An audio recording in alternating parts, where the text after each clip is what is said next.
Bro stock market ಕಷ್ಟ, ಸುಮ್ಮನೆ promote ಮಾಡಬೇಡಿ. ನಿಂಗೆ ಸುಮ್ಮನೆ ಈಸಿಯಾಗಿರೋ Dream11 ಪ್ರಮೋಟ್ ಮಾಡಬೇಕು. ಎಲ್ಲಿ ಡಿಫಿಕಲ್ಟಿ ಇದೆ ಅಲ್ಲೇ ದುಡ್ಡಿದೆ. ಈಗ ನಮ್ಮದೇ ವ್ಯೂಸ್ ಯಾಕೆ 1 ಲಕ್ಷ 2 ಲಕ್ಷ 5 ಲಕ್ಷ ಎಲ್ಲ ಬರಲ್ಲ? ಯಾಕಂದ್ರೆ ಯಾರಿಗೂ ಅರ್ಥ ಆಗಲ್ಲ. ಅಷ್ಟು ಈಸಿಯಾಗಿ ಅರ್ಥ ಆಗಂಗಿದ್ರೆ ಎಲ್ಲರೂ ದುಡ್ಡು ಮಾಡಿರೋರು. ನೀವು ಇಷ್ಟು ದಿವಸ ಕಷ್ಟಪಟ್ಟು ಯಾವುದೋ ಆಸ್ತಿ ಸೇವ್ ಮಾಡಿ 5 ಲಕ್ಷ ಸಿಕ್ಕಿದೆ. 5 ಲಕ್ಷಕ್ಕೆ ಏನೂ ಬರಲ್ಲ ಸರ್. ಒಂದು ರಾಯಲ್ ಎನ್ಫೀಲ್ಡ್ GT 650 ಬರುತ್ತಲ್ಲ, ಅದೇ 4.5 ಲಕ್ಷ ಇರುತ್ತೆ. ಒಂದು ಬೈಕ್ ಬರಲ್ಲ 5 ಲಕ್ಷಕ್ಕೆ. ದಯವಿಟ್ಟು ತಪ್ಪು ಡಿಸಿಷನ್ ತಗೊಂಡ್ಬೇಡಿ. ಅವನಿಗೆ ದುಡ್ಡಿನ ಬೆಲೆ ಗೊತ್ತಾಗ್ಲಿ. ನೀವು 5 ಲಕ್ಷನ ಇಷ್ಟು ಕಷ್ಟಪಟ್ಟು ಸೇವ್ ಮಾಡಿ ನಿಮ್ಗೆ 5 ಲಕ್ಷ ಸಿಕ್ಕಿದೆ, ಅವ್ನಿಗೆ ಇವಾಗಲೇ ಬೈಕು, ಫೋನು, ಲ್ಯಾಪ್ಟಾಪ್ ಎಲ್ಲ ಕೊಡಿಸಿದ್ರೆ ಅವನಿಗೆ ಆ ದುಡ್ಡಿನ ಬೆಲೆನೇ ಗೊತ್ತಾಗಲ್ಲ. ನೀವು ಎಷ್ಟು ಕಷ್ಟಪಟ್ಟಿದ್ದೀರಾ ಆ ದುಡ್ಡಿಗೋಸ್ಕರ ಅಂತ ಅವ್ನಿಗೆ ಗೊತ್ತಾಗಲ್ಲ. ಬಡತನದಲ್ಲಿ ಬೆಳೆಯೋದೇ ಒಂದು ಬಿಗ್ಗೆಸ್ಟ್ ಅಚೀವ್ಮೆಂಟ್. F&Oದಲ್ಲಿ 90% ಜನ ಲಾಸ್ ಆಗಿದ್ದಾರೆ. ಗೌರ್ಮೆಂಟ್ ಯಾಕೆ ಬ್ಯಾನ್ ಮಾಡ್ತಿಲ್ಲ?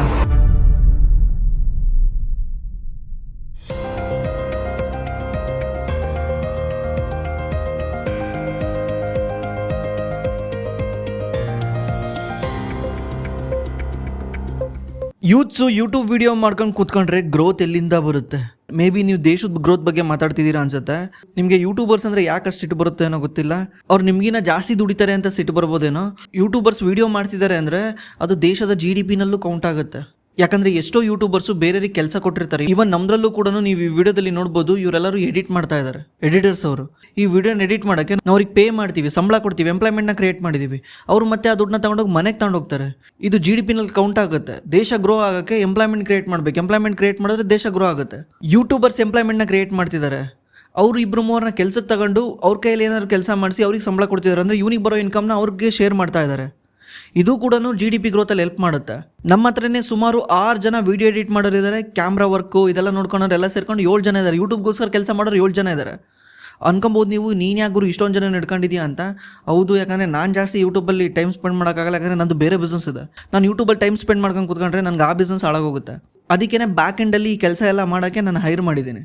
ಇವಾಗ ಈ 6-7 ಜನ ಎಕನಾಮಿಗೆ ಕಾಂಟ್ರಿಬ್ಯೂಟ್ ಮಾಡ್ತಿದ್ದಾರೆ. ಫಸ್ಟು ಅರ್ಥ ಮಾಡ್ಕೊಳ್ಳಿ ಎಕನಾಮಿ ಯಾವ ಥರ ವರ್ಕ್ ಆಗುತ್ತೆ ಅಂತ. ಯಾವುದೋ ಒಂದು ರೂಮಾಗಿ ಕೂತ್ಕೊಂಡು ದಯವಿಟ್ಟು ಕಮೆಂಟ್ ಮಾಡಬೇಡಿ. ನೀವೇನು ನೋಡ್ತಿದ್ದೀರಲ್ಲ ಅದು ಯಾವುದು ರಿಯಲ್ ಅಲ್ಲ. ಈ ವಿಡಿಯೋ ಕೂಡ ಎಡಿಟ್ ಮಾಡೋಕ್ಕೆ ಎಷ್ಟೋ ಟೈಮ್ ತಗೊಳುತ್ತೆ. ಎಷ್ಟೋ ಟೈಮ್ ತಗೊಂಡು ಎಡಿಟ್ ಆಗಿ ಹೊರಗೆ ಬರುತ್ತೆ. ಏನು ಇನ್ಶಾರ್ಟಲ್ಲಿ ಎಡಿಟ್ ಮಾಡೋದು ಅಂದ್ಕೊಂಡಿದ್ದೀರಾ? ಹಿಂಗೆ ಇನ್ಶಾರ್ಟಲ್ಲಿ ಹಾಕೋ ತಕ್ಷಣ ಕಟ್ ಮಾಡಿದೆ ಅದಾಗದೆ ಅಂತ. ಬ್ಯಾಕ್ಗ್ರೌಂಡಲ್ಲಿ ಪಾಪ ಎಲ್ಲರೂ ಕಷ್ಟಪಟ್ಟಿರ್ತಾರೆ. ದಯವಿಟ್ಟು ಯಾರೋ ಒಬ್ರು ಏನೋ ಮಾಡ್ತಿದ್ದಾರೆ ಅಂದರೆ ಅವ್ರನ್ನ ಡಿಮೋಟಿವ್ ಮಾಡಬೇಡಿ. ಅಟ್ಲೀಸ್ಟ್ ನಿಮ್ಮ ಕೈಲಿ ಮೋಟಿವ್ ಮಾಡೋಕ್ಕಾಗಲಿಲ್ಲ ಅಂದರೆ ಅದನ್ನ ನೋಡೋಕ್ಕೂ ಹೋಗಬೇಡಿ. ಡಿಮೋಟಿವ್ ಮಾಡಿದ್ರೆ ಸುಮ್ಮನೆ ಅವ್ರು ಏನೋ ಒಂದು ಕೆಲಸ ಮಾಡ್ತಿರೋರಿಗೆ ಹಾಳು ಮಾಡ್ದಂಗೆ ಆಗುತ್ತೆ. ನಿಮ್ಮ ಕೈಲಂತೂ ಮಾಡೋಕ್ಕಾಗಲ್ಲ, ಯಾರೋ ಮಾಡ್ತಿದಾರಲ್ಲ ಬಿಟ್ಬಿಡಿ. ನಮಗೆ ಕೆಲ್ಸಕ್ಕೆ ಬೇಕಾಗಿದ್ದಾರೆ. ನಿಮ್ಗೆ ಏನಾದರೂ ಸೇಲ್ಸಲ್ಲಿ ಇಂಟ್ರೆಸ್ಟ್ ಇದ್ರೆ, ಸ್ಟಾಕ್ ಮಾರ್ಕೆಟಲ್ಲಿ ಪೂರ್ತಿ ನಾಲೆಡ್ಜ್ ಇದ್ರೆ, ನೀವು ನಿಮ್ಮ ರೆಸ್ಯೂಮ್ನ ನಮಗೆ ಮೇಲ್ ಮಾಡ್ಬೋದು. ನಮ್ಮ ಮೇಲ್ ID ಬಂದ್ಬಿಟ್ಟು career@angelinvestment.co.in ಅಂತ. ಈ ಮೇಲ್ IDಗೆ ನಿಮ್ಮ CVನ ಅಥವಾ ರೆಸ್ಯೂಮೇನ ನೀವು ಮೇಲ್ ಮಾಡಿದ್ರೆ ನಮ್ಮ ಟೀಮ್ ಕಡೆಯಿಂದ ನಿಮಗೆ ಕಾಂಟ್ಯಾಕ್ಟ್ ಮಾಡ್ತಾರೆ. ನಿಮ್ಗೆ ಏನಾದ್ರು ನಮ್ಮ ಜೊತೆ ಕೆಲಸ ಮಾಡಬೇಕು ಅಂತ ಇಂಟ್ರೆಸ್ಟ್ ಇದ್ರೆ ದಯವಿಟ್ಟು ನಿಮ್ಮ CVನ ನಮಗೆ ಮೇಲ್ ಮಾಡಿ. ಬ್ರೋ 500K ಆದ್ರೆ 5 ಲಕ್ಷ ಗಿವ್ ಅವೇ ಕೊಡಿ ಬ್ರೋ. ಲಾಸ್ಟ್ ಟೈಮ್ ಹೇಳಿದ್ರಿ 50 ಪೀಪಲ್ಗೆ ಕೊಡಿ ಬ್ರೋ. 5 ಲಕ್ಷ ಅದೊಂದು ಇದು ಡೈಲಾಗ್ ಇದೆಯಲ್ಲ ಬ್ರೋ. 5 ಲಕ್ಷ ಅಂದರೆ ದೊಡ್ಡ ಅಮೌಂಟು. ಆಮೇಲೆ ನಾನು ಲಾಸ್ಟ್ ಟೈಮ್ ಗಿವ್ ಅವೇ ಕೊಟ್ಟಾಗ ತುಂಬ ಜನ ಮಿಸ್ಯೂಸ್ ಮಾಡ್ಕೊಂಡ್ರು ಅದನ್ನು. ಫಸ್ಟಿಗೆ ಸ್ಟೈಲಾಗಿ ಒಂದ್ಸಲ ಡಿಮ್ಯಾಟ್ ಅಕೌಂಟಲ್ಲಿ ಹಾಕಿ ಆಮೇಲೆ ವಿಡ್ರಾ ಮಾಡ್ಕೊಂಡ್ರು. 1 ಲಕ್ಷ ರೂಪಾಯಿ ಗಿವ್ ಅವೇ ಕೊಟ್ಟಿದ್ದೆ ಲಾಸ್ಟ್ ಟೈಮು. ಏನಕ್ಕೆ ಅಂದರೆ ಈ ಸ್ಟೂಡೆಂಟ್ಸ್ಗಳಿಗೆ ದುಡ್ಡಿರಲ್ಲ ಇನ್ವೆಸ್ಟ್ ಮಾಡೋಕ್ಕೆ. ಇನ್ವೆಸ್ಟ್ ಮಾಡೋ ಕಲ್ಚರ್ ಡೆವಲಪ್ ಆಗಲಿ ಅಂತ 10 ಜನ ಸೆಲೆಕ್ಟ್ ಮಾಡಿ ಎಲ್ಲರಿಗೂ 10,000 ಕೊಟ್ಟಿದ್ವಿ. ಅದನ್ನೇ ಇವರು ಕೂಡ ಹೇಳ್ತಿದ್ದಾರೆ 50 ಜನ ಕೊಡಿ ಅಂತ. ಮಿಸ್ಯೂಸ್ ಆಗುತ್ತೆ. ಮತ್ತೆ ನನಗೆ ಇದರಲ್ಲೆಲ್ಲ ಇಂಟ್ರೆಸ್ಟು ಇಲ್ಲ. ಇದನ್ನೇ ಯಾರನ್ನ ಕೆಲಸ ಮಾಡೋಕ್ಕೆ ಇಂಟ್ರೆಸ್ಟ್ ಇರೋರಿಗೆ ಕೆಲಸಕ್ಕೆ ಕರ್ಕೊಂಡು ಸಂಬಳ ಕೊಟ್ಟರೆ ನೀಟಾಗಿ ಕೆಲಸ ಮಾಡ್ತಾರೆ. ಎಂಪ್ಲಾಯ್ಮೆಂಟ್ ಕ್ರಿಯೇಟ್ ಮಾಡೋಣ, ನಮ್ಮ ಕನ್ನಡದಲ್ಲಿ ಕೆಲಸ ಕೊಡೋಣ. ಅದು ಕೂಡ ಗಿವ್ ಅವೇ ಇದ್ದಂಗೆ. ನಮ್ಮ ದುಡ್ಡನ್ನ ಗಿವ್ ಅವೇ ಮಾಡ್ತಿದ್ದೀವಿ. ಯಾರಿಗೆ? ನಿಜವಾಗ್ಲೂ ಯಾರು ಕೆಲಸ ಮಾಡ್ತಾನೆ ಅವನಿಗೆ. ಒಂದ್ಸಲ ದುಡ್ಡು ಕೊಟ್ಟರೆ ಆ ತಿಂಗಳು ಮಾತ್ರ ಬದುಕ್ತಾನೆ. ತಿಂಗಳ ಕೊಟ್ಟರೆ ಎವ್ರಿ ತಿಂಗಳು ಬದುಕ್ತಾನೆ. ಇದು ನನ್ನ concept. Hi, I am Suhas from Bengaluru. I am 18 years old. I have a business, hotel and charts. I am saving and investing 30,000 rupees. Where I invest, I taking risk and I already saved last 5 months 1,70,000. I am already investing in a crypto, stocks, mutual fund and gold with helping AI. Please pick my question. Love from Doddaballapura. 18 ವರ್ಷಕ್ಕೆ already 30,000 ತಿಂಗಳ save ಮಾಡೋ ಅಂಥದ್ದು ಏನು ಕೆಲಸ ಮಾಡ್ತಿದ್ದೀರಾ? Congratulation. ನೀವು ಎಷ್ಟೋ MBA graduate ಹೊರಗೋ output ಬಂದಾಗ ಎಷ್ಟು ದುಡಿತಾನೋ ಅದಕ್ಕಿಂತ ಜಾಸ್ತಿ ದುಡಿತಿದ್ದೀರಾ. ಬಟ್ ನೀವು ಈ ಏಜಲ್ಲೇ ಜಾಸ್ತಿ ಸೇವ್ ಮಾಡೋಕ್ಕೆ ಸ್ಟಾರ್ಟ್ ಮಾಡಿ. ಯಾಕಂದರೆ ಈ ಬಿಸ್ನೆಸ್ ಎಲ್ಲಿವರೆಗೂ ಕೈ ಹಿಡಿಯುತ್ತೆ ಅಂತ ಗೊತ್ತಿಲ್ಲ. ಬಟ್ ಈಗ ನಿಮ್ಮ ಹತ್ರ ಕ್ಯಾಶ್ ಫ್ಲೋ ಚೆನ್ನಾಗಿ ಬರ್ತಿರೋದ್ರಿಂದ ಸೇವ್ ಮಾಡೋಕ್ಕೆ ಸ್ಟಾರ್ಟ್ ಮಾಡಿ. ಈ ಕ್ರಿಪ್ಟೋ ಗಿಫ್ಟೋ ಗೋಲ್ಡ್ ಏನೂ ಬೇಡ. ಅದನ್ನು ಒಳ್ಳೆ ಮ್ಯೂಚುವಲ್ ಫಂಡಲ್ಲಿ SIP ಮಾಡಿ ಲಾಂಗ್ ಟರ್ಮ್ ಯೋಚನೆ ಮಾಡಿ. ಒಂದು 6-7 ವರ್ಷ ಥಿಂಕ್ ಮಾಡಿ. ಉಳಿದಿದ್ದನ್ನ ನಿಮ್ಮ ಬಿಸ್ನೆಸ್ಸಲ್ಲಿ ಫೋಕಸ್ ಫೋಕಸ್ ಮಾಡಿ. ಈ ತಿಂಗಳ 30,000 ಸೇವ್ ಮಾಡ್ತಿದ್ದೀರಲ್ಲ, ಯಾವ ರೀತಿ ಒಂದು 40,000 50,000 ಸೇವ್ ಮಾಡೋದು ಅಂತ ಯೋಚನೆ ಮಾಡಿ. ಯಾಕಂದರೆ ನಿಮ್ಮದು ಸೇವಿಂಗ್ ಎಷ್ಟು ಬೇಗ ಜಾಸ್ತಿ ಆಗುತ್ತೆ ಅಷ್ಟು ಬೇಗ ನಿಮ್ಮ ಕೈಲಿ ಜಾಸ್ತಿ ದುಡ್ಡು ಸಿಗ್ತಾ ಹೋಗುತ್ತೆ. ಅವಾಗ ನಿಮಗೆ ಬಿಸ್ನೆಸ್ ನಡೀದಲ್ಲೇ ಇರಲಿ ಏನೂ ಎಫೆಕ್ಟ್ ಆಗಲ್ಲ. ನಿಮ್ಮ ಏಜ್ ಇನ್ನೂ ಸಣ್ಣದಿರೋದ್ರಿಂದ ನಿಮಗೆ ವೆಯ್ಟ್ ಮಾಡೋ ಕೆಪಬಿಲಿಟಿ ಜಾಸ್ತಿ ಇರುತ್ತೆ. ಅಂದರೆ ನೀವು ಜಸ್ಟ್ 25 ಇಯರ್ಸ್ ಆಗೋ ಅಷ್ಟೊತ್ತಿಗೆ ನೀವು 7 ವರ್ಷ ಕಂಪ್ಲೀಟ್ ಮಾಡಿರ್ತೀರ. ಎಷ್ಟೋ ಜನ 25 ಇಯರ್ಸ್ ಆದ್ಮೇಲೆ ಸೇವ್ ಮಾಡ್ತಾರೆ. ನನಗೆ ಗೊತ್ತಿರಂಗೆ ಜಾಸ್ತಿ ಜನ 30 ಇಯರ್ಸಲ್ಲಿ ಸೇವ್ ಮಾಡ್ತಾರೆ. 30 ಇಯರ್ಸಿಗೆ ಲೆಕ್ಕ ತಗೊಂಡ್ರೆ ಆಲ್ಮೋಸ್ಟ್ ನಿಮ್ಮ ಹತ್ರ 12 ವರ್ಷ ಇದೆ. ನೆಕ್ಸ್ಟ್ 30 ಇಯರ್ಸಲ್ಲಿ ನೀವು ರಿಟೈರ್ಡ್ ಆಗ್ಬೋದು, ಅಷ್ಟೊಂದು ದುಡ್ಡು ಸೇವ್ ಆಗುತ್ತೆ. ಬಟ್ ಹುಷಾರಾಗಿರಿ, ಯಾಕೆ ಎಜುಕೇಷನ್ ಬಿಟ್ರಿ ಅಂತ ಗೊತ್ತಿಲ್ಲ. ಎಜುಕೇಷನ್ ಕಂಪ್ಲೀಟ್ ಮಾಡ್ಕೊಳ್ಳಿ. ಯಾಕಂದರೆ ಎಜುಕೇಷನ್ನು ನಿಮಗೆ ಜಸ್ಟ್ ಊಟ ಮಾಡೋದು ಹೆಂಗೆ ಅಂತ ಹೇಳ್ಕೊಡಲ್ಲ, ಕಾಮನ್ ಸೆನ್ಸ್ ಕೂಡ ಹೇಳ್ಕೊಡುತ್ತೆ. ಈ ಜಗತ್ತಿನ ಮಧ್ಯೆ ಹೆಂಗೆ ಬದುಕೋದು ಅಂತಲೂ ಹೇಳ್ಕೊಡುತ್ತೆ. ಬೇರೆದೆಲ್ಲ ಅರ್ಥ ಆಗಬೇಕಂದ್ರೆ ಎಜುಕೇಷನ್ ಮುಖ್ಯ. ದಯವಿಟ್ಟು ಎಜುಕೇಷನ್ ಕಂಪ್ಲೀಟ್ ಮಾಡಿ. ಅಣ್ಣ, ನಿಮ್ಮ ಕಂಪನಿನ ಯಾವಾಗ ಸ್ಟಾಕ್ ಮಾರ್ಕೆಟಲ್ಲಿ ಲಿಸ್ಟ್ ಮಾಡಿಸ್ತೀರಾ? ಇದು one of the biggest dream ಯಾವುದೇ ಒಬ್ಬ ಆಂಟ್ರಪ್ರಿನರ್ಗೆ, ಒಬ್ಬ ಬಿಸ್ನೆಸ್ ಮ್ಯಾನ್ಗೆ ಅವ್ನ ಕಂಪ್ನಿನ ಸ್ಟಾಕ್ ಮಾರ್ಕೆಟಲ್ಲಿ ಲಿಸ್ಟ್ ಮಾಡಿಸ್ಬೇಕು ಅಂತ. ನೀವು ಯಾರನ್ನ ಬಿಸ್ನೆಸ್ ಸ್ಟಾರ್ಟ್ ಮಾಡಲಿ, ಯಾರನ್ನ ಒಂದು ಕಂಪ್ನಿ ಸ್ಟಾರ್ಟ್ ಮಾಡಲಿ, ಅವ್ರಿಗೆ ಬಿಗ್ ಡ್ರೀಮೇ ಇದಾಗಿರುತ್ತೆ, ಯಾವಾಗ ಕಂಪ್ನಿ ಸ್ಟಾಕ್ ಮಾರ್ಕೆಟಲ್ಲಿ ಬಂದು ಲಿಸ್ಟ್ ಆಗುತ್ತೆ ಅಂತ. ಆ ಥರ ಲಿಸ್ಟ್ ಆಗಬೇಕಂದ್ರೆ ಕಂಪ್ನಿ ಮಿನಿಮಮ್ 500-1,000 ಕೋಟಿ ವ್ಯಾಲ್ಯೂಯೇಷನ್ ಇರಬೇಕು. ಈಗಂತೂ 1,000 ಕೋಟಿ ವ್ಯಾಲ್ಯೂಯೇಷನ್ ಇದ್ರೇನೆ ಅದನ್ನ IPO ತಗೊಂಡು ಅಪ್ಲೈ ಮಾಡೋಕ್ಕಾಗುತ್ತೆ. ಅದು ಬಿಟ್ಟರೆ SME ಅಂತ ಮಾಡ್ತಾರೆ, ಬಟ್ ರಿಯಲ್ ಆಗಿ IPO ತಗೊಂಬರ್ಬೇಕಂದ್ರೆ ಮಿನಿಮಮ್ 1,000 ಕೋಟಿ ಇರಬೇಕು. ನೋಡೋಣ, ನಾವಂತೂ ಅಂಬಿಷಿಯಸ್ ಆಗಿದ್ದೀವಿ. ಲೆಟ್ಸ್ ಸಿ ಏನಾಗುತ್ತೆ ಅಂತ. ಸರ್, ನಿಮ್ಮ ವಿಡಿಯೋ ನಾನು 30K ಸಬ್ಸ್ಕ್ರೈಬರ್ ಇದ್ದಾಗಲಿಂದ ನೋಡ್ತಾ ಬರ್ತಾ ಇದ್ದೀನಿ. ಹಾಗೆ ನಿಮ್ಮ ವಿಡಿಯೋಗಳು day by day rapidly information ಕೊಡ್ತಾ ಇದ್ದಾವೆ. ಫಸ್ಟಿಗೆ ಥ್ಯಾಂಕ್ಸ್ ಸರ್. ನನ್ನ ಕ್ವಶನ್ ಏನು ಅಂದರೆ, ನಾನು ನಿಮ್ಮ ವಿಡಿಯೋನೆಲ್ಲ ನೋಡಿದ್ದೀನಿ. ವ್ಯಾಲ್ಯೂ ಅಂಡ್ ಗ್ರೋತ್ ಇನ್ವೆಸ್ಟ್ಮೆಂಟ್ ಬಗ್ಗೆ ಎಲ್ಲ ವಿಡಿಯೋ ಮಾಡಿದ್ದೀರಾ. ಗ್ರೋತ್ನ ಸ್ಟಾಕ್ ಸ್ಕ್ರೀನರಲ್ಲಿ ಹೇಗೆ ರಿಸರ್ಚ್ ಮಾಡೋದು ಅಂತಲೂ ವಿಡಿಯೋ ಮಾಡಿದ್ದೀರಾ. ಆದರೆ ವ್ಯಾಲ್ಯೂನ ಇನ್ವೆಸ್ಟ್ಮೆಂಟ್ಗೆ, ಸ್ಟಾಕ್ಸ್ಗೆ ಹೇಗೆ ರಿಸರ್ಚ್ ಮಾಡೋದು ಅಂತ ಹೇಳಿಲ್ಲ. ದಯವಿಟ್ಟು ವ್ಯಾಲ್ಯೂ ಇನ್ವೆಸ್ಟ್ಮೆಂಟ್ಗೆ ಸ್ಟಾಕ್ ಹೇಗೆ ಸರ್ಚ್ ಮಾಡೋದು ಅಂತ ವಿಡಿಯೋ ಮಾಡಿ ಸರ್. ಬ್ರೋ, ಏನಿಲ್ಲ, ವ್ಯಾಲ್ಯೂ ಇನ್ವೆಸ್ಟ್ಮೆಂಟ್ ಅಂದರೆ ಗ್ರೋತ್ ಇಲ್ದಲೆ ಯಾವ ಕಂಪ್ನಿನೂ ಗ್ರೋ ಆಗಲ್ಲ. Okay, growth must and should. ಹಂಗಂತ ಗ್ರೋತ್ ಆಗ್ತಿದೆ ಅಂತ ಪಿ ಇರಬಾರ್ದು. ವ್ಯಾಲ್ಯೂ ಇನ್ವೆಸ್ಟ್ಮೆಂಟ್ಗೆ ಬೆಸ್ಟ್ ಎಕ್ಸಾಂಪಲ್ ಅಂದರೆ, ನಾನು ಆಲ್ರೆಡಿ ಒಂದ್ಸಲ ವಿಡಿಯೋನು ಮಾಡಿದ್ದೀನಿ. FIAM ಇಂಡಸ್ಟ್ರಿ ಬಗ್ಗೆ ಒಂದು ವಿಡಿಯೋ ಮಾಡಿದ್ದೆ. FIAM ಇಂಡಸ್ಟ್ರಿ ನನಗೆ ವ್ಯಾಲ್ಯೂ ಆಗಿ ಕಾಣಿಸ್ತಿತ್ತು. ಆ ಟೈಮಲ್ಲಿ ಈ ಕಂಪ್ನಿದು PE ಬಂದ್ಬಿಟ್ಟು 17 ಇತ್ತು.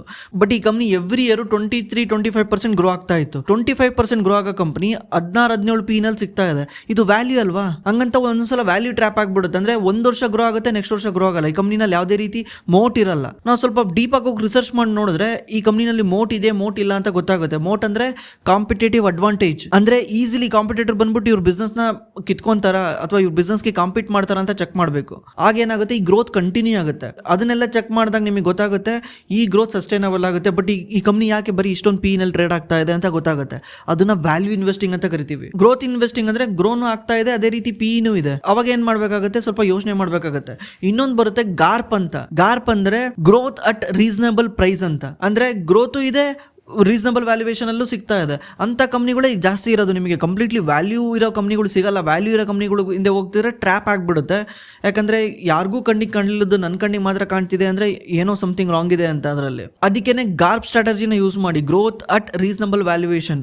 ಅದಕ್ಕೆ ನೀವು ಪೆಗ್ ರೇಷಿಯೋನ ಯೂಸ್ ಮಾಡ್ಬೋದು. ಪೆಗ್ ರೇಷಿಯೋ 1ಕ್ಕಿಂತ ಕಮ್ಮಿ ಇರಬೇಕು. ಮಿನಿಮಮ್ 1.5ಗಿನ್ನ ಕಮ್ಮಿ ಇದ್ರೂ ಪರವಾಗಿಲ್ಲ, 1.5ಗಿನ್ನ ಜಾಸ್ತಿ ಇರಬಾರ್ದು. ಪೆಗ್ ರೇಷಿಯೋ ಏನು ಹೇಳುತ್ತೆ ಅಂದರೆ, ಕಂಪ್ನಿ ಗ್ರೋ ಆಗ್ತಿರಾನೆ ಕಂಪ್ನಿ PE ಇದೆಯಾ ಅಂತ. ಅಂದರೆ ಕಂಪ್ನಿ ಏನಾದರೂ 20% ಗ್ರೋ ಆಗ್ತಾ ಇದ್ರೆ, PE ಏನಾದರೂ 20 ಇದ್ರೆ ಕಂಪ್ನಿಯ ಪೆಗ್ ರೇಷಿಯೋ ಆಗುತ್ತೆ 1. 20% ಡಿವೈಡೆಡ್ ಬೈ 20 PE 1. ಅದೇ ಏನಾದರೂ ಕಂಪ್ನಿಯ PE 30 ಇದ್ದು ಗ್ರೋತ್ 20 ಇದ್ರೆ 30 ಡಿವೈಡೆಡ್ ಬೈ 20 ಎಷ್ಟಾಗುತ್ತೆ? 1.5. ಇದು ಮ್ಯಾಕ್ಸಿಮಮ್. ಇದಕ್ಕಿಂತ ಜಾಸ್ತಿ ಹೋದ್ರೆ ಬೈ ಮಾಡಬೇಡಿ, ಟ್ರಾಪ್ ಆಗ್ತೀರಾ. ಇದನ್ನೇ ಗ್ರೋತ್ ಅಟ್ ರೀಸನಬಲ್ ವ್ಯಾಲ್ಯೂಯೇಷನ್ ಅಂತ ಕರೀತಾರೆ. ವರ್ಲ್ಡ್ ಎಕನಾಮಿಕ್ ಡೆವಲಪ್ಮೆಂಟ್ ಬಗ್ಗೆ ವಿಡಿಯೋ ಮಾಡಿ ಸರ್. ವರ್ಲ್ಡ್ ಎಕನಾಮಿಕ್ ಡೆವಲಪ್ಮೆಂಟ್ ಬಗ್ಗೆ ಏನ್ ಮಾಡಲಿ? ಟ್ರಂಪ್ ಇಲಾನ್ ಮಸ್ಕ್ ಕಿತ್ತಾಡ್ತಿದ್ದಾರೆ. ಮತ್ತೆ ಟ್ರಂಪ್ ಚೈನಾ ಜೊತೆ ಮಾತಾಡ್ತಾ ಇದ್ದಾನೆ ಈ ಟ್ಯಾರಿಫ್ ನ ಕೆಳಗ್ ತಗೊಂಬರಕ್ಕೆ, ಒಂದು ಫಿಕ್ಸ್ ಮಾಡ್ಕೊಳಕ್ಕೆ. ಇವ್ರು ಡೈಲಿ ಇವನ್ ರೈಸ್ ಮಾಡಿದ್ರೆ ಅವನು ರೈಸ್ ಮಾಡ್ತಾರೆ. ಇದೇ ರೀತಿ ಆಗ್ತಾ ಇದೆ. ಇದನ್ನೊಂದು ಸೆಟಲ್ಮೆಂಟ್ ಮಾಡ್ಕೊಂಡು ಫಿಕ್ಸ್ ಮಾಡೋಣ ಅಂತ ಲಂಡನ್ ಅಲ್ಲಿ ಮೀಟಿಂಗ್ ಮಾಡ್ತಿದ್ದಾರೆ. ಮೇ ಬಿ ಈ ವಿಡಿಯೋ ಬರೋಷ್ಟೊತ್ತಿಗೆ ಅದನ್ನು ಹೊರಗೆ ಬಂದಿರುತ್ತೆ. ಅದೊಂದ್ಸಲ ಸೆಟ್ಲ್ ಆಗ್ಬಿಟ್ರೆ ಜಗತ್ತಲ್ಲಿ ಇನ್ನೇನು ಪ್ರಾಬ್ಲಮ್ ಇರಲ್ಲ. ನೆಕ್ಸ್ಟ್ ಅಲ್ಲಿಂದ ಮಾರ್ಕೆಟ್ ಮೇಲೆ ಹೋಗೋದೆ. ಪೋಸ್ಟ್ ಆಫೀಸ್ ಅಲ್ಲಿ ಡಿಗ್ರಿ ಆದವ್ರಿಗೆ ಒಂದು ಪಾಲಿಸಿ ಇದೆ. 15 ವರ್ಷ ಅಂದ್ರೆ 9 ಲಕ್ಷ ಅಮೌಂಟ್ ತುಂಬಬೇಕು. 15 ವರ್ಷ ಆದ್ಮೇಲೆ ಇದರಲ್ಲಿ ಏನಿದೆ ಬ್ರೋ, ನೀವೇ CAGR ಲೆಕ್ಕ ಹಾಕಿ ಹೋಗ್ಬಿಟ್ಟು CAGR ಕ್ಯಾಲ್ಕುಲೇಟರ್ ಅಂತ ಟೈಪ್ ಮಾಡಿ ಗೂಗಲ್ಗೆ. 9 ಲಕ್ಷ ಇನ್ವೆಸ್ಟ್ ಮಾಡ್ತೀರಾ 15 ವರ್ಷಕ್ಕೆ, ನಿಮ್ದು ಎಂಡಿಂಗ್ ವ್ಯಾಲ್ಯೂ 16 ಲಕ್ಷ ಆಗುತ್ತೆ. ಟೈಮ್ ಪೀರಿಯಡ್ ಬಂದ್ಬಿಟ್ಟು 15 ವರ್ಷ. ಎಷ್ಟು % CAGR ಆಯ್ತು? 3.91% CAGR ಆಯ್ತು. ಒಪ್ಕೊಳ್ಳೋಣ, ನೀವು ಇದನ್ನ ಒಂದೇ ಸಲ ಇನ್ವೆಸ್ಟ್ ಮಾಡಿರಲ್ಲ, ತಿಂಗಳ ಮಾಡ್ತಿರ್ತೀರಾ. ಹಂಗೂ ಲೆಕ್ಕ ಹಾಕಿದ್ರು 5.5% ಅಷ್ಟೇ ಆಗುತ್ತೆ. 5.5%ಗೋಸ್ಕರ ಯಾಕೆ ಸ್ವಾಮಿ ಹೋಗ್ತೀರಾ? ನಿಮಗೆ ಸರಿಯಾಗಿ ಮಾಡ್ತಾರವ್ರು. ಗೌರ್ಮೆಂಟ್ ಆ ದುಡ್ಡನ್ನ ತಗೊಂಡು ಆ ಭಾಗ್ಯ ಈ ಭಾಗ್ಯ ಅಂತ ಯೂಸ್ ಮಾಡ್ಕೊಳುತ್ತೆ, ನಿಮಗೆ ಸರಿಯಾಗಿ ಹಾಕುತ್ತೆ. ಈ ದುಡ್ಡನ್ನ ಇಸ್ಕೊಂಡಿದ್ದಾರೆ ಅಂದ್ರೆ ಅದನ್ನ ವಾಪಸ್ ಕೊಡೋಕೆ ಗೌರ್ಮೆಂಟ್ ಏನಾದ್ರು ಮಾಡ್ಬೇಕಲ್ಲ, ಏನ್ ಮಾಡ್ತಾರೆ, ತಗೊಂಡು ಅವ್ರದ್ದು ಬಜೆಟ್ಗೋಸ್ಕರ ಯೂಸ್ ಮಾಡ್ಕೊಂತಾರೆ. ಗುಡ್ ಮ್ಯಾನೇಜ್ಮೆಂಟ್ ಬಗ್ಗೆ ತಿಳ್ಕೊಳೋದು ಹೇಗೆ ಅಂತ ಒಂದು ವಿಡಿಯೋ ಮಾಡ್ತೀನಿ ಅಂತ ಹೇಳಿದ್ರಿ, ಅದ್ರ ಬಗ್ಗೆ ವಿಡಿಯೋ ಮಾಡಿ ಪ್ಲೀಸ್. ನಿಜವಾಗ್ಲೂ ನಾನು ಯೋಚನೆ ಮಾಡ್ತೀನಿ ಮಾಡೋಕ್ಕಾಗ್ತಿಲ್ಲ. ಈ ಸಲ ಬರ್ಕೊಂಡು ಮಾಡ್ತೀವಿ, ತಲೆ ಕೆಡಿಸ್ಕೊಂಬೇಡಿ. ತುಂಬ ಸಲ ಕಮೆಂಟ್ ಆಗ್ತಿದ್ರೆ ನಾನು ಓದ್ತಿದ್ದೀನಿ, ಮಾಡ್ತೀವಿ ಬ್ರೋ. 2024ರಲ್ಲಿ ಮಾರ್ಕೆಟ್ ಆಲ್ ಟೈಮ್ ಇದೆ, ಕೇರ್ಫುಲ್ ಆಗಿರಿ ಅಂತ ಹೇಳಿದ್ರಿ. ಈಗಿನ ಸಿಚುವೇಶನ್ ಹೇಗಿದೆ ಅಂತ ಒಂದು ವಿಡಿಯೋ ಮಾಡಿ ಹೇಳಿ ಬ್ರೋ. ಓಕೆ, ಈಗಿನ ಸಿಚುವೇಶನ್ ನೋಡ್ಕೊಂಡು ಒಂದು ವಿಡಿಯೋ ಮಾಡೋಣ. ನನಗೇನು ಈ ಸಲ ನಿಫ್ಟಿ ಜಾಸ್ತಿ ಅನ್ನಿಸ್ತಾ ಇಲ್ಲ. This is right time to enter in the market because RBI ಇದು ಇಂಟ್ರೆಸ್ಟ್ ರೇಟ್ ಕೂಡ ಕಮ್ಮಿ ಆಗ್ತಾ ಇದೆ, ಆಲ್ಮೋಸ್ಟ್ 1% ಕಮ್ಮಿ ಆಗಿದೆ. ಇನ್ನೊಂದು 6 ತಿಂಗಳು ಬಿಟ್ಬಿಟ್ಟು US ಫೆಡ್ ಏನಾದ್ರು ಇಂಟ್ರೆಸ್ಟ್ ರೇಟ್ ನ ಕಟ್ ಮಾಡಿದ್ರೆ ಮಾರ್ಕೆಟ್ ಇನ್ನೂ ಮೇಲೆ ಹೋಗುತ್ತೆ. US ರೇಟ್ 6 ತಿಂಗಳು ಬಿಟ್ಟು ಕಟ್ ಮಾಡುತ್ತೆ ಅಂತ 6 ತಿಂಗಳು ಬಿಟ್ಟು ಮಾರ್ಕೆಟ್ ಮೇಲೆ ಹೋಗಲ್ಲ, ನಾಳೆನೇ ಹೋಗಕ್ಕೆ ಸ್ಟಾರ್ಟ್ ಮಾಡುತ್ತೆ. ಯಾಕಂದ್ರೆ ಮಾರ್ಕೆಟಿಗೆ ಸೈನ್ ಗೊತ್ತಾಗುತ್ತೆ ಕಟ್ ಮಾಡ್ತಾರೆ ಅಂದ ತಕ್ಷಣ. ನಿಮ್ಮ ಹತ್ರ ಯಾವುದೋ ಒಂದು ಜಮೀನ್ ಇದೆ, ಆ ಜಮೀನ್ ಎದುರುಗಡೆ ಒಂದು ರೋಡ್ ಹೋಗುತ್ತೆ ಅಂತ ಅನೌನ್ಸ್ ಮಾಡಿದ ತಕ್ಷಣ ಪ್ರೈಸ್ ಮೇಲೆ ಹೋಗುತ್ತಾನೆ. ರೋಡ್ ಬಂದ್ಮೇಲೆ ಪ್ರೈಸ್ ಮೇಲೆ ಹೋಗುತ್ತಾ? ಅನೌನ್ಸ್ ಮಾಡಿದ ತಕ್ಷಣ ಪ್ರೈಸ್ ಮೇಲೆ ಹೋಗುತ್ತೆ. ಯಾಕಂದ್ರೆ ಯಾವಾಗಲೂ ಹ್ಯೂಮನ್ ಇದೇ ರೀತಿ ಆಟ ಆಡೋದು, ಇದೇ ರೀತಿ ಥಿಂಕ್ ಮಾಡೋದು. ಆಪರ್ಚುನಿಟಿನ ವೆಯ್ಟ್ ಮಾಡ್ತಿರ್ತಾನೆ, ನಾಳೆ ಯಾರೋ ಇನ್ನೊಬ್ಬ ಬಂದು ಬೈ ಮಾಡ್ಬಿಡ್ತಾನೆ ಅಂತ ಇವನೇ ಹೋಗಿ ಬೈ ಮಾಡ್ತಾನೆ. ಇದಕ್ಕೆ ಮಾರ್ಕೆಟ್ ನ್ಯೂಸಿಗೆ ರಿಯಾಕ್ಟ್ ಮಾಡುತ್ತೆ. Bro, my age is 30, I am doing A stock market from last 6 years. Before Corona, I made 3 lakh investment into 15 lakh. Super bro, in 3 years. ನೀವು ಮಾರ್ಕೆಟ್ ಕೆಳಗೆ ಬಿದ್ದಾಗ ಬೈ ಮಾಡಿದ್ದೀರಾ ಅನ್ಸುತ್ತೆ 2020 ಕೊರೋನಾದಲ್ಲಿ. ಗುಡ್. 3 ಲಕ್ಷ 15 ಲಕ್ಷ ಮಾಡಿದ್ದೀರಾ. Now it is become a 24 lakhs. Great bro.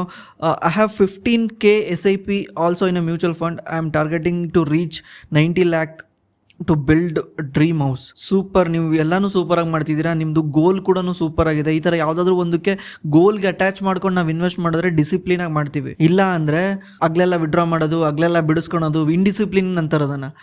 ನಾವೇನಕ್ಕೋ ಹೋದ್ರೂ ಗೋಲ್ನ attach ಮಾಡ್ಕೊಬೇಕು. ಅದಕ್ಕೆ ಇವ್ರು ಮನೆ ಅಟ್ಯಾಚ್ ಮಾಡ್ಕೊಂಡಿದ್ದಾರೆ, ನಿಮ್ಮ ಹತ್ರ ಮನೆ ಇದ್ದರೆ ಬೇರೆ ಏನಾದರೂ ಗೋಲ್ ಅಟ್ಯಾಚ್ ಮಾಡ್ಕೊಳ್ಳಿ. ನಾನು ರಿಟೈರ್ಮೆಂಟ್ ಆಗಬೇಕು ಅಥವಾ ಒಂದೊಳ್ಳೆ ಕಾರ್ ತಗೊಳ್ಬೇಕು, ಏನಾದರೂ ಒಂದು ಅಟ್ಯಾಚ್ಮೆಂಟ್ ಇಟ್ಕೊಳ್ಳಿ. ಅವಾಗ ಏನಾಗುತ್ತೆ, ನೀವು ಈಸಿಲಿ ವಿಡ್ರಾ ಮಾಡಲ್ಲ. ಮಕ್ಕಳು ಎಜುಕೇಷನ್ ಮಾಡಿಸ್ಬೇಕು. ನಮ್ಮ ಮಿಡಲ್ ಕ್ಲಾಸ್ ಪ್ರಾಬ್ಲಮ್ ಏನೇ, ದುಡ್ಡನ್ನ ವಿಡ್ರಾ ಮಾಡ್ಕೊಂಡ್ಬಿಡ್ತೀವಿ, ದುಡ್ಡನ್ನ ಬಿಡಿಸ್ಕೊಂಡು ಬೇರೆದಕ್ಕೆ ಯೂಸ್ ಮಾಡ್ತೀವಿ. ಅದಕ್ಕೆ ನಾನು NFO ಹೇಳ್ತಿದ್ದು, NFOದಲ್ಲಿ 2,000 3,000ಕ್ಕಿಂತ ಯಾಕೆ ಜಾಸ್ತಿ ಮಾಡಬೇಡಿ ಅಂದರೆ, 3,000 ಓಕೆ, ಅದಕ್ಕಿಂತ ಜಾಸ್ತಿ ಮಾಡಿದ್ರೆ ಟೈಮ್ ವೇಸ್ಟು. 3,000ದಲ್ಲಿ ಏನಾಗುತ್ತೆ, ಕಾಂಪೌಂಡ್ ಆಗ್ತಾ ಬರ್ತಾ ಇರುತ್ತೆ, ಆ ದುಡ್ಡನ್ನ ವಿಡ್ರಾ ಮಾಡೋಕ್ಕಾಗಲ್ಲ. ಅವಾಗ ಒಂದು 5 ವರ್ಷ ಬಿಟ್ಬಿಟ್ಟು ಅದು ನಮಗೆ 1 ಲಕ್ಷನ 1.5 ಲಕ್ಷನ ಎಷ್ಟೋ ಸಿಕ್ಕಾಗ ಆ ದುಡ್ಡು ಭಾಳ ಮ್ಯಾಟ್ರ್ ಆಗುತ್ತೆ. ಯಾಕಂದರೆ ನಾವು ಬೇರೆ ದುಡ್ಡನ್ನ ಅಷ್ಟೊಂದು ನೀಟಾಗಿ 5 ವರ್ಷದ ಗಟ್ಟಲೆ ಸೇವ್ ಮಾಡ್ಕೊಂಡು ಬಂದಿರಲ್ಲ. ನಿಮ್ಗೆ ಗೊತ್ತೇ ಇದೆ, ಸುತ್ತಮುತ್ತ ನೀವು ನೋಡ್ತಿರ್ತೀರ ಯಾವ ರೀತಿ ನಾವು ಇಂಡಿಸಿಪ್ಲಿನ್ ಆಗಿರ್ತೀವಿ ದುಡ್ಡಿನ ವಿಚಾರದಲ್ಲಿ ಅಂತ. ಬ್ಯಾಂಕಲ್ಲಿ ಏನಾದರೂ ದುಡ್ಡು ಇಟ್ಬಿಟ್ರೆ ಬೇರೆದೆಲ್ಲ ಜ್ಞಾಪನ ಬರ್ತಿರುತ್ತೆ ನಮಗೆ.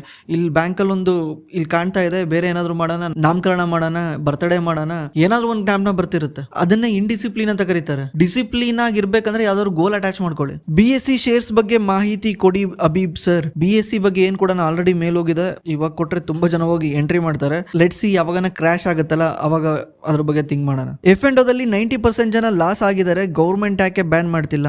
ಗೌರ್ಮೆಂಟು ಸ್ಟ್ರಿಕ್ಟ್ ಮಾಡ್ತಲ್ವಾ ರೀಸೆಂಟ್ಲಿ. ಸೆಬಿ ಏನು ಮಾಡ್ತು, ಸ್ಟ್ರಿಕ್ಟ್ ಮಾಡ್ತು, ಬಂದ್ಬಿಟ್ಟು ಈಸಿಲಿ ಎಲ್ಲರೂ F&O ಮಾಡಬಾರ್ದು ಅಂತ ಏನು ಮಾಡ್ತು, ಲಾಟ್ ಸೈಜ್ನ ಜಾಸ್ತಿ ಮಾಡ್ತು. ಫ್ಯೂಚರ್ ಅಂದರೆ F ಅಂದರೆ ಫ್ಯೂಚರ್ ಅಂತ, ಫ್ಯೂಚರ್ ಕಾಂಟ್ರಾಕ್ಟ್ನ ಮಿನಿಮಮ್ 15 ಲಕ್ಷಕ್ಕೆ ಮಾಡ್ತು. ಯಾಕಂದರೆ ನಾರ್ಮಲ್ ರಿಟೇಲ್ ಇನ್ವೆಸ್ಟರ್ ಎಂಟ್ರಿ ಆಗಬಾರ್ದು ಅಂತ.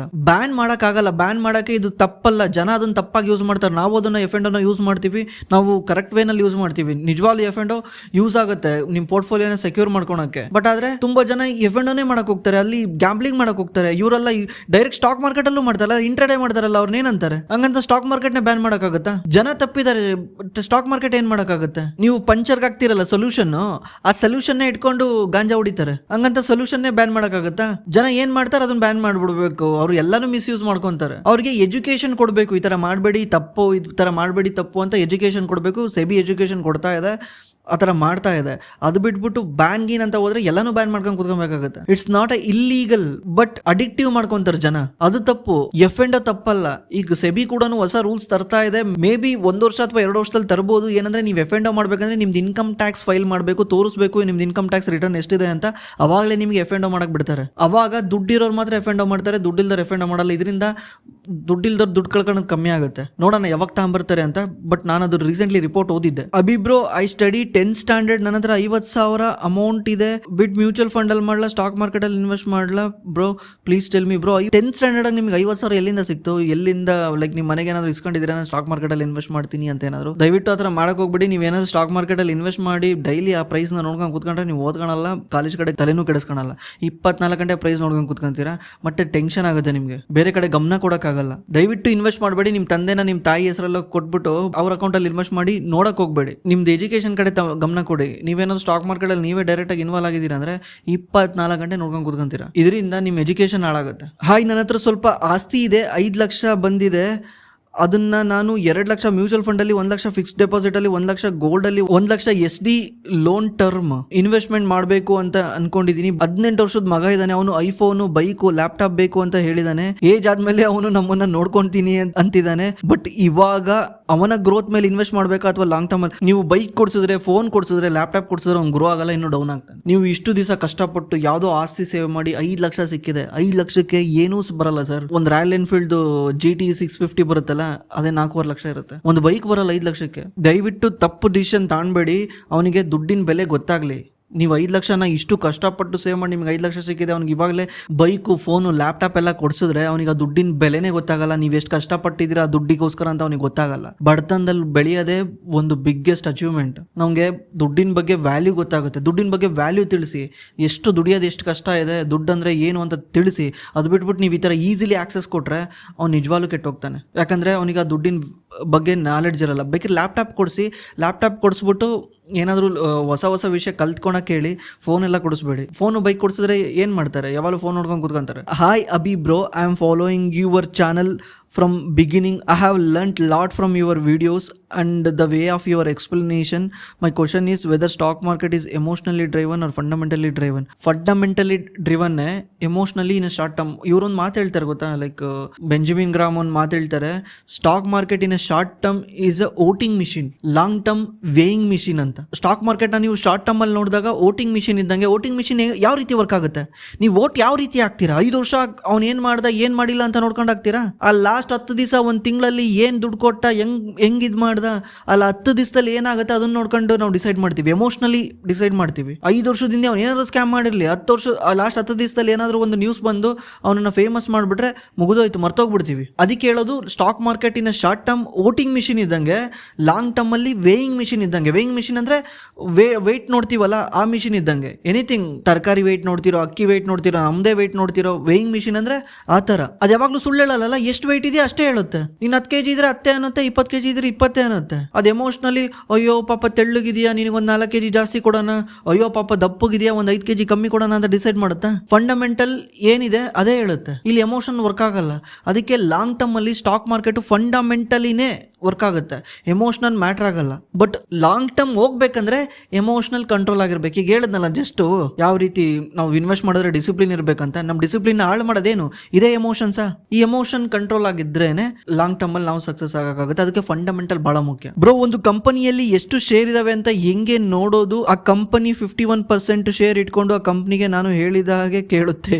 51% ಶೇರ್ ಇಟ್ಕೊಬೇಕಂದ್ರೆ ಸಿಂಪ್ಲಿ ನೀವೇನ್ ಮಾಡಿ, ಸ್ಕ್ರೀನರಲ್ಲಿ ಹೋಗ್ಬಿಟ್ಟು ಯಾವ್ದಾದ್ರು ಒಂದು ಕಂಪ್ನಿ ಸರ್ಚ್ ಮಾಡಿ. ಎಕ್ಸಾಂಪಲ್ಗೆ ಪವರ್ ಗ್ರಿಡ್ ಅಂತ ಒಂದು ಸರ್ಚ್ ಮಾಡೋಣ. ಈ ಕಂಪ್ನಿದು ವ್ಯಾಲ್ಯೂಯೇಷನ್ 2,79,000 ಕೋಟಿ ಇದೆ. ಕಂಪ್ನಿಯ ವರ್ತು 2,79,000 ಕೋಟಿ ಇದೆ. ನೀವು ಇದರಲ್ಲಿ 51% ಬೈ ಮಾಡಬೇಕು. 40 ಲಕ್ಷ ಕೋಟಿ ನಿಮ್ಮ ಹತ್ರ ಇರಬೇಕು. ನೀವು ಈ ಕಂಪ್ನಿಯ 50% ಬೈ ಮಾಡಕ್ಕೆ. ಅವಾಗ ನೀವು ಈ ಕಂಪ್ನಿಯ ಓನರ್ ಆಗ್ತೀರಾ. 51% ಇರಬೇಕು ಕಂಟ್ರೋಲ್ ಮಾಡಕ್ಕೆ, ಬೋರ್ಡ್ ಕಂಟ್ರೋಲ್ ಮಾಡಕ್ಕೆ 51% ಇರಬೇಕು. ಅವಾಗ ನೀವು ಕಂಪ್ನಿಯ ಓನರ್ ಆಗ್ತೀರಾ. ಅದನ್ನ ಹೆಂಗ್ ಚೆಕ್ ಮಾಡೋದಂದ್ರೆ, ಎಷ್ಟು ಶೇರ್ಸ್ ಇದಾವೆ ಅಂತ ನೀವು ಸ್ಕ್ರೀನರಲ್ಲಿ ಹೋಗಿ ಇಲ್ಲಿ ಎಂಟ್ರಿ ಮಾಡಿ, number of the equity shares ಅಂತ, number of the shareholders ಅಲ್ಲ, number of the equity shares ಅಂತ ಸರ್ಚ್ ಮಾಡಿ. ಇಲ್ಲಿ ಬರುತ್ತೆ. ಈ ಪವರ್ ಗ್ರಿಡ್ ಅಲ್ಲಿ number of the equity shares ಎಷ್ಟಿದಾವೆ ಅಂದ್ರೆ 930 ಕೋಟಿ ಶೇರ್ಸ್ ಇದಾವೆ. ನೀವೇನಾದ್ರೂ ಪವರ್ ಗ್ರಿಡ್ ನ 51% ಓನ್ ಮಾಡ್ಬೇಕಂದ್ರೆ ಆಲ್ಮೋಸ್ಟ್ 480 ಕೋಟಿ ನೀವು ಶೇರ್ಸ್ ನ ಇಟ್ಕೊಂಡಿರ್ಬೇಕು. ಪವರ್ ಗ್ರಿಡ್ ಒಂದ್ ಶೇರ್ 300 ರೂಪಾಯಿ ಇದೆ, ನೀವೇ ಲೆಕ್ಕ ಮಾಡಿ. ಅವಾಗಲೇ ಹೇಳೋದಲ್ಲ, ಅಷ್ಟೇ ಆಗುತ್ತೆ. ಇನ್ನೊಂದು ಈಸಿಗೆ ಅರ್ಥ ಮಾಡಿಸ್ಬೇಕಂದ್ರೆ MRF ನೋಡಿ.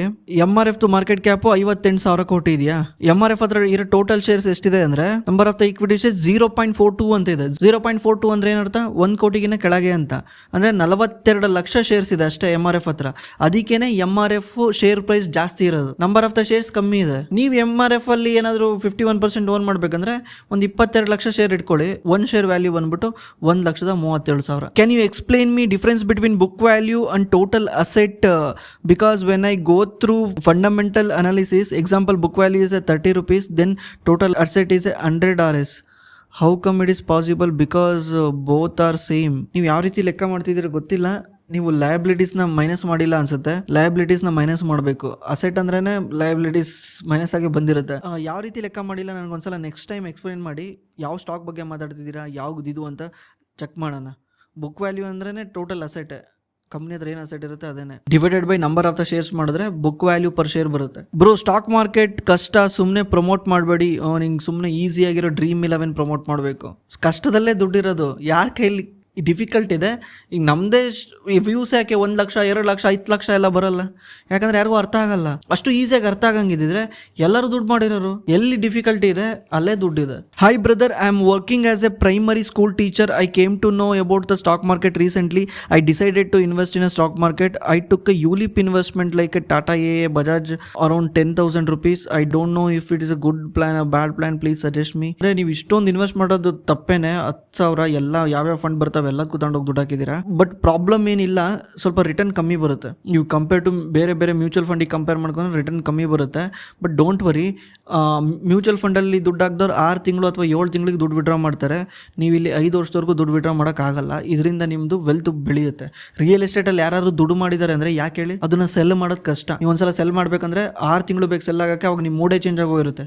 ಇರಲಿ ಬಿಟ್ಟು ನೋಡ್ಕೊಳ್ಳೋಣ ಅಂತ ಅದಂಗೆ ಕಂಟಿನ್ಯೂ ಆಗ್ತಾ ಹೋಗುತ್ತೆ. ರಿಯಲ್ ಎಸ್ಟೇಟ್ ಕಮ್ಮಿ ರಿಟರ್ನ್ ಕೊಟ್ಟರು ಜನ ದುಡ್ಡು ಮಾಡಿರೋದು ಯಾಕೆ ಅಂದರೆ ಅದು ಸೆಲ್ ಮಾಡೋದು ಕಷ್ಟ. ಕಮ್ಮಿ ರಿಟರ್ನ್ ಅಂದರೆ ನಿಮಗೆ CAGR ಅಲ್ಲಿ ನೋಡಿದ್ರೆ ಕಮ್ಮಿನೇ ಅನ್ಸೋದು. ನೀವು ನೋಡ್ತೀರಾ ಅಬ್ಸಲ್ಯೂಟಲ್ಲಿ 5 ಲಕ್ಷಕ್ಕೆ ಬೈ ಮಾಡಿದ್ದೆ, ಇವಾಗ 25 ಲಕ್ಷಕ್ಕೆ ಕೇಳ್ತಿದ್ದಾರೆ ಅಂತ.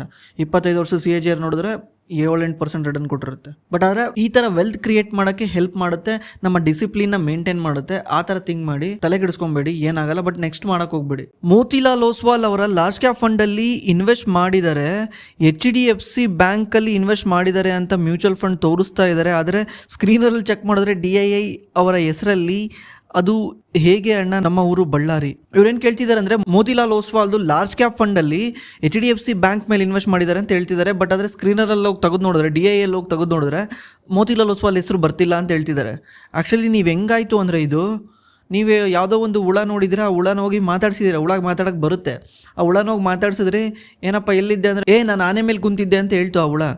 ಆದರೆ ನೀವು ಎಲ್ಲಿ ಕುಂತಿದ್ದೋ, ನಾನು ಫುಲ್ ಚೆಕ್ ಮಾಡಿದ್ದೀನಿ, ಸಿಕ್ಕೇ ಇಲ್ಲ, ನೀನು ಆ್ಯಕ್ಚುಲಿ ಸುಳ್ಳು ಹೇಳ್ತಿದ್ಯಾ ಅಂದಂಗೆ ಆಗುತ್ತೆ.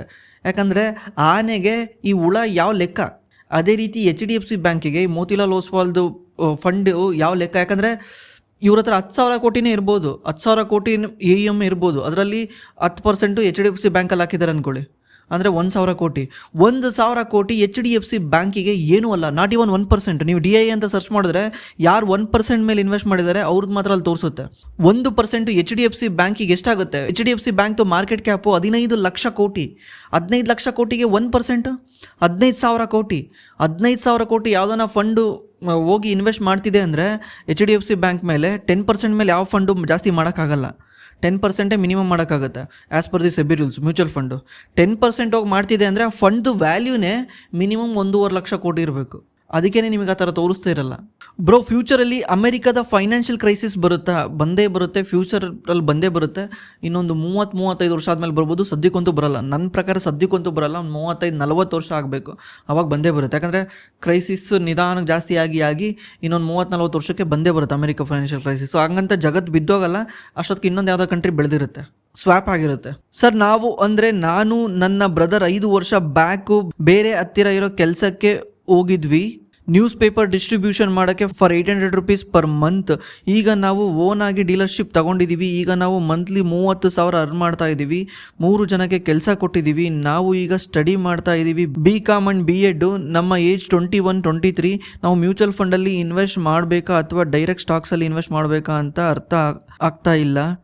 ನಾನು ನಿಮ್ಮ ಎಲ್ಲ ವಿಡಿಯೋನ ಬಹಳ ದಿನದಿಂದ ನೋಡ್ತಾ ಇದ್ದೀನಿ. ಪ್ಲೀಸ್ ಆನ್ಸರ್ ಮಾಡಿ. Thank you sir for giving knowledge to us. Hi brother, ಒಳ್ಳೆ ಕೆಲಸ ಮಾಡ್ತಿದ್ದೀರಾ. ನೀವು ಕೆಲಸ ಮಾಡಿಕೊಂಡು ಎಜುಕೇಷನ್ ಕೂಡ ಕಂಪ್ಲೀಟ್ ಮಾಡ್ತಿದ್ದೀರಾ. ಆದರೆ ನನಗೆ ಸ್ವಲ್ಪ ಕನ್ಸರ್ನಿಂಗ್ ಅನಿಸಿದ್ದು ಏನಂದರೆ, ನೀವು ಮ್ಯೂಚುವಲ್ ಫಂಡಲ್ಲಿ ಇನ್ವೆಸ್ಟ್ ಮಾಡ್ತೀರಾ, ಸ್ಟಾಕ್ ಮಾರ್ಕೆಟಲ್ಲಿ ಇನ್ವೆಸ್ಟ್ ಮಾಡ್ತೀರಾ ಅಲ್ಲ, ನಿಮ್ಮ ಬಿಸ್ನೆಸ್ ಮಾಡಲ್ ಅಂದರೆ ನೀವೇನು ಮಾಡ್ತಿರಲ್ಲ ಅದು. ಯಾಕಂದರೆ ಪೇಪರ್ ಇದೆಯಲ್ಲ, ಪೇಪರು ದಿವಸದಿಂದ ದಿವಸಕ್ಕೆ ಅದ್ರ ವ್ಯಾಲ್ಯೂ ಕಳ್ಕೊತಾ ಬರ್ತಾ ಇದೆ. ಇವಾಗ ಸದ್ಯಕ್ಕಂತೂ ಕಳ್ಕೊಳಲ್ಲ, ಇನ್ನೂ ಒಂದು 6-7 ವರ್ಷ ಅಂತೂ no problem. But over a period of time ಅದ್ರ ವ್ಯಾಲ್ಯೂ ಕಳ್ಕೊಳುತ್ತೆ. ಯಾಕಂದರೆ ಜನಗಳು ಪೇಪರ್ ಓದೋದು ಕಮ್ಮಿ ಮಾಡಿದ್ದಾರೆ. ಈಗ ಯಾರು ನಮ್ಮ ಅಪ್ಪಾಜಿ ಅಂಥವ್ರು ಸ್ವಲ್ಪ ವಯಸ್ಸಾದರೂ ಪೇಪರ್ ಓದ್ತಾರೆ. ಈವನ್ ನಾವೇ ಪೇಪರ್ ಓದೋದನ್ನ ಕಮ್ಮಿ ಮಾಡಿದ್ದೀವಿ. ಯಾಕಂದರೆ ಎಲ್ಲರ ಮೊಬೈಲಲ್ಲೂ ಅಪ್ಲಿಕೇಶನ್ ಇರುತ್ತೆ.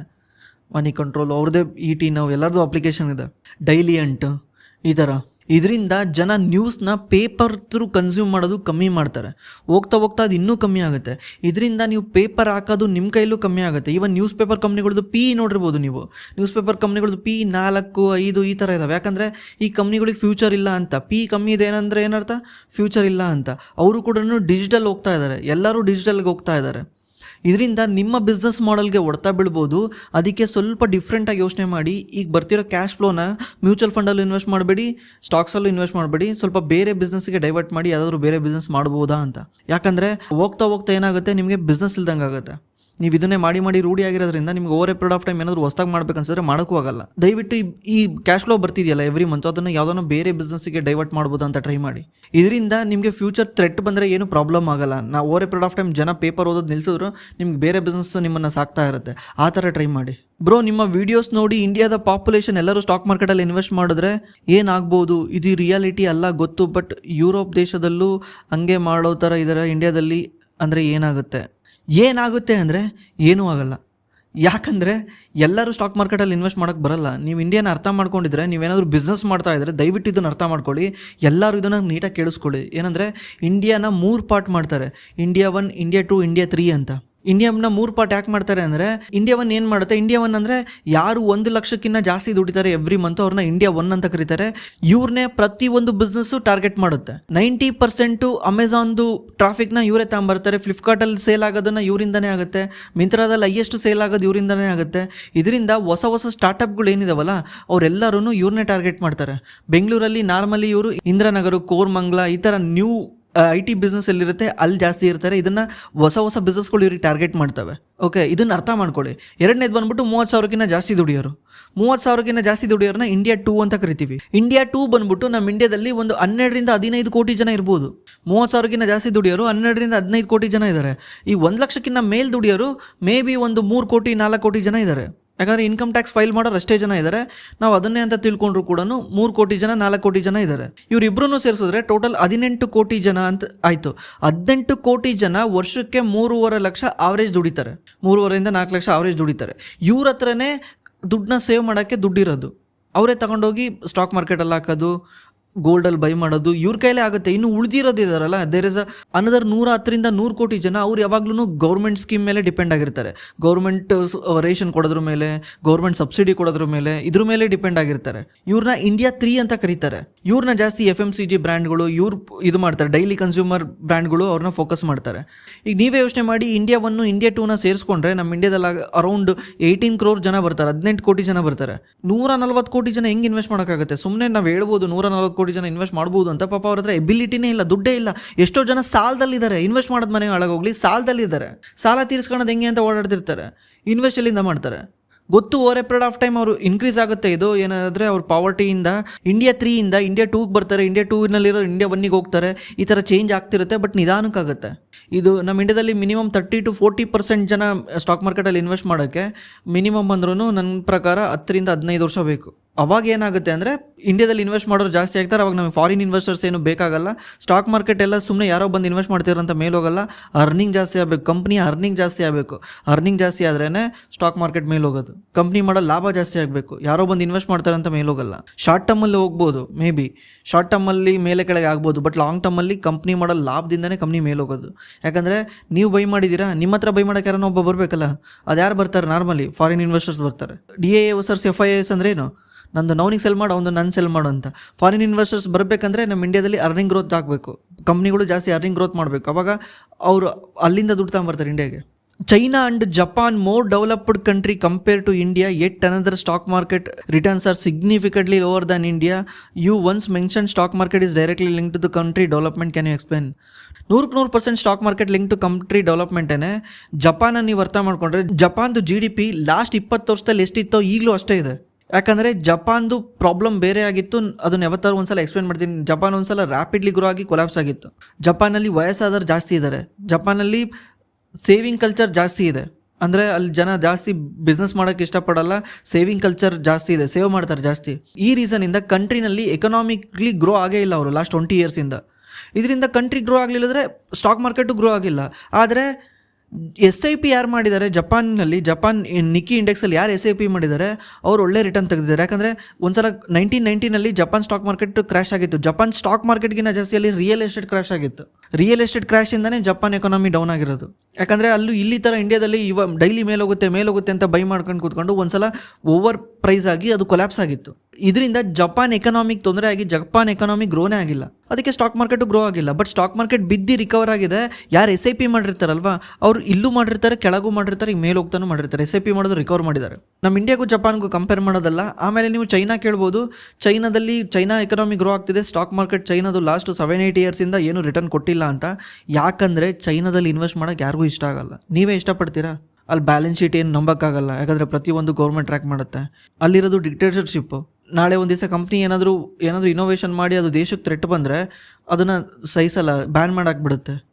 ಇದರಿಂದ ಆ ಕಂಟ್ರಿಗೆ ನ್ಯೂ ಮನಿ ಹೋಗಲ್ಲ, ಹೊಸ ದುಡ್ಡು ಹೋಗಲ್ಲ. ಫಾರಿನ್ ಇನ್ವೆಸ್ಟರ್ಸ್ ಅಲ್ಲಿ ದುಡ್ಡು ಹಾಕೋಕ್ಕೆ ಹೆದರ್ಕಂತಾರೆ. ಈವನ್ ಆ ಕಂಟ್ರಿಯ ಜನಗಳೇ ಎದುರ್ಕೊಂತಾರೆ. ಆ ಕಂಟ್ರಿಯ ಜನಗಳು ಸ್ಟಿಲ್ 16% ಅಷ್ಟೇ ಅವ್ರ ದೇಶದಲ್ಲಿ ಸ್ಟಾಕ್ ಮಾರ್ಕೆಟಲ್ಲಿ ಇನ್ವೆಸ್ಟ್ ಮಾಡ್ತಾರೆ. ಉಳಿದವ್ರು ರಿಯಲ್ ಎಸ್ಟೇಟಲ್ಲಿ ಮಾಡ್ತಾರೆ.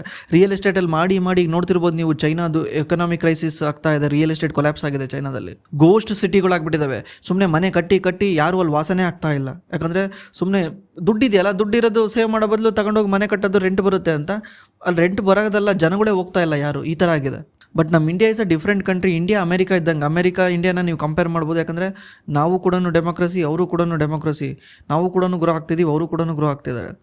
ಅಮೆರಿಕನ್ ಸ್ಟಾಕ್ ಮಾರ್ಕೆಟ್ ಕಂಪೇರ್ ಮಾಡಿ. ಅಮೆರಿಕನ್ ಸ್ಟಾಕ್ ಮಾರ್ಕೆಟು ಅಷ್ಟು ದೊಡ್ಡ ಕಂಟ್ರಿ ಆದರೂ ಕೂಡ ಈಗಲೂ ಇಯರ್ಲಿ 12% ಗ್ರೋ ಆಗುತ್ತೆ. 12% CAGR ರಿಟರ್ನ್ ಕೊಟ್ಟಿದೆ. NASDAQ 21% ರಿಟರ್ನ್ ಕೊಟ್ಟಿದೆ ಲಾಸ್ಟ್ 10 ವರ್ಷದಲ್ಲಿ. ಕಂಟ್ರಿ ಗ್ರೋ ಆಗಲಿಲ್ಲದ್ರೆ ಸ್ಟಾಕ್ ಮಾರ್ಕೆಟು ಗ್ರೋ ಆಗಲ್ಲ, ರಿಯಲ್ ಎಸ್ಟೇಟು ಗ್ರೋ ಆಗಲ್ಲ, ಏನೂ ಗ್ರೋ ಆಗಲ್ಲ. ನಿಮಗೆ ಬೇರೆ ಆಪ್ಷನ್ ಇಲ್ಲಲ್ಲ. ಜಪಾನ್ ಜನಗಳಿಗೆ ಬೇರೆ ಆಪ್ಷನೇ ಇಲ್ಲಲ್ಲ. ತಗೊಂಡೋಗಿ ರಿಯಲ್ ಎಸ್ಟೇಟಲ್ಲಿ ಹಾಕೋಕ್ಕೂ ಆಪ್ಷನ್ ಇಲ್ಲ, ಸ್ಟಾಕ್ ಮಾರ್ಕೆಟಲ್ಲಿ ಹಾಕೋಕ್ಕೂ ಆಪ್ಷನ್ ಇಲ್ಲ. ಆಪ್ಷನ್ ಅಂದರೆ ಸ್ಟಾಕ್ ಮಾರ್ಕೆಟಲ್ಲೂ ಗ್ರೋ ಆಗಿಲ್ಲ, ರಿಯಲ್ ಎಸ್ಟೇಟಲ್ಲೂ ಗ್ರೋ ಆಗಿಲ್ಲ. ಇನ್ನೇನು ಮಾಡ್ತಾರೆ ಅವರು? ತಗೊಂಡೋಗಿ FDನಲ್ಲಿ ಇಡ್ತಾರೆ. FDನಲ್ಲಿ ಇಟ್ಟೇನೆ ಅಲ್ಲಿ ಗೌರ್ಮೆಂಟ್ ಏನು ಮಾಡ್ತು, ಅಲ್ಲಿ 0 ಇಂಟ್ರೆಸ್ಟ್ ಮಾಡಾಕ್ಬಿಟ್ಟಿತ್ತು. ಅಂದರೆ ನೀವು FDನಲ್ಲಿ ಇಡಬೇಡಿ, ತಗೊಂಡೋಗಿ ಖರ್ಚು ಮಾಡಿ, ಏನಾದರೂ ಬಿಸ್ನೆಸ್ ಮಾಡಿ, ಎಂಪ್ಲಾಯ್ಮೆಂಟ್ನ ಕ್ರಿಯೇಟ್ ಮಾಡಿ ಅಂತ. ಆದರೂ ಜನ ತಗೊಂಡೋಗಿ FDನಲ್ಲಿ ಇಡೋರು ಮೈನಸ್ ಮಾಡಿತ್ತು. -0.25 ಆಗಿತ್ತು. ಅಂದರೆ ನೀವೇನಾದರೂ ಬ್ಯಾಂಕಲ್ಲಿ ದುಡ್ಡು ಇಟ್ಟರೆ ನೀವೇ ದುಡ್ಡು ಕೊಡಬೇಕಿತ್ತು ಬ್ಯಾಂಕಿಗೆ. ಯಾಕಂದರೆ ದುಡ್ಡು ಬ್ಯಾಂಕಲ್ಲಿ ಇಡಬೇಡಿ ಅಂತ ಗೌರ್ಮೆಂಟ್ ಎಂಕರೇಜ್ ಮಾಡೋಕ್ಕೆ.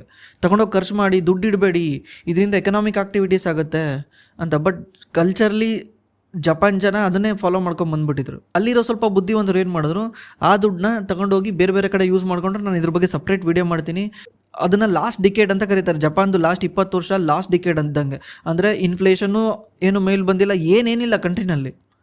ನಿಮಗೆ ಹೊರಗಡೆ ಜಪಾನ್ ಡೆವಲಪ್ಡ್ ಕಂಟ್ರಿ ಅಂತ ಅನಿಸುತ್ತೆ. ಡೆವಲಪ್ಡ್ ಆಗಿರೋದ್ರಿಂದನೇ ಪ್ರಾಬ್ಲಮ್ ಅಲ್ಲಿ. ಇದ್ರ ಬಗ್ಗೆ ಇನ್ನೊಂದ್ಸಲ ಯಾವಾಗಲೂ ಡಿಸ್ಕಸ್ ಮಾಡೋಣ. ನೀವೇನಾದರೂ ಸ್ಟಾಕ್ ಮಾರ್ಕೆಟಲ್ಲಿ ಇನ್ವೆಸ್ಟ್ ಮಾಡೋಕ್ಕೆ ನಿಮ್ಗೆ ಏನಾದರೂ ಗೈಡೆನ್ಸ್ ಬೇಕಿದ್ರೆ ನಮ್ಮ ಡಿಸ್ಕ್ರಿಪ್ಷನಲ್ಲಿ ಗೂಗಲ್ ಫಾರ್ಮ್ ಇದೆ. ಗೂಗಲ್ ಫಾರ್ಮಲ್ಲಿ ನಿಮ್ಮ ಡೀಟೇಲ್ನ ಎಂಟ್ರಿ ಮಾಡಿದ್ರೆ ನಮ್ಮ ಟೀಮ್ ಕಡೆಯಿಂದ ನಿಮಗೆ ಕಾಲ್ ಮಾಡಿ ಹೆಲ್ಪ್ ಮಾಡ್ತಾರೆ. ಆಮೇಲೆ ತುಂಬ ಜನ ಹೆಲ್ತ್ ಇನ್ಶೂರೆನ್ಸ್ನ ಆನ್ಲೈನಲ್ಲಿ ತೊಗೊಳಕ್ಕೆ ಭಯ ಪಡ್ತಾ ಇದ್ದಾರೆ. ಆನ್ಲೈನಲ್ಲಿ ತೊಗೊಂಡ್ರೆ ಫ್ರಾಡ್ ಆಗುತ್ತೆ ಅಂತ ಎದುರ್ಕೊಂತಿದ್ದಾರೆ. ನಿಮಗೇನಾದರೂ ಆ ಥರ ಭಯ ಇದ್ದರೆ ನೀವು ನಮ್ಮ ಟೀಮ್ನ ಕಾಂಟ್ಯಾಕ್ಟ್ ಮಾಡ್ಬೋದು. ಹೆಲ್ತ್ ಇನ್ಶೂರೆನ್ಸ್ ಅಂತ ಫಾರ್ಮ್ ಇದೆ. ಆ ಫಾರ್ಮಲ್ಲಿ ನಿಮ್ಮ ಡೀಟೇಲ್ನ ಎಂಟ್ರಿ ಮಾಡಿದ್ರೆ ನಮ್ಮ ಟೀಮ್ ನಿಮಗೆ ಕಾಂಟ್ಯಾಕ್ಟ್ ಮಾಡ್ತಾರೆ. ನೀವು ಅವ್ರ ಥ್ರೂ ಬೈ ಮಾಡ್ಬೋದು.